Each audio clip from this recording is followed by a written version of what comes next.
അങ്ങനെ ട്രെൻഡൊക്കെ കഴിഞ്ഞപ്പോൾ ഞാനും ഉണ്ടാക്കി ഗൈസ് പൈനാപ്പിൾ ഉപ്പിലിട്ടത്. എനിക്കങ്ങനെ ഉപ്പിലിട്ടതൊന്നും ഇഷ്ടമുള്ള ആളല്ല. പൈനാപ്പിൾ പിന്നെ നല്ല മധുരമായിട്ട് ഇന്നലെ തെന്മലയ്ക്ക് പോയിട്ട് വരുന്ന വഴിക്ക് നല്ല നാടൻ പൈനാപ്പിൾ കിട്ടിയോണ്ടും ഏതാണ്ട് 4 പൈനാപ്പിളിന് 240 രൂപ, അതായത് 3 കിലോ പൈനാപ്പിൾ. അപ്പോൾ ഒരെണ്ണം ഇന്നലെ ഞാൻ ജ്യൂസ് അടിച്ച് പിന്നെ 2 എൻ്റെ ഫ്രണ്ടിന് കൊടുത്ത് ബാലൻസ് ഇരുന്ന് ഒരെണ്ണം നല്ല മണമായിട്ടോ ഭയങ്കര മധുരവും.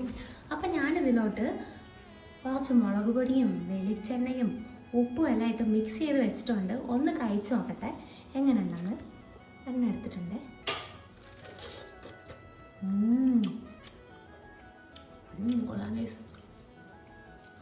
ഇതിൻ്റെ അകത്തോട്ട് കുറച്ച് വിനാഗിരിയും കൂടെ ഒഴിച്ചാൽ നല്ലതായിരിക്കും. ഞാനത് ചേർത്തില്ല, എനിക്ക് വിനാഗിരിയുടെ ടേസ്റ്റ് അത്രയ്ക്ക് അങ്ങോട്ട് ഇഷ്ടമല്ല.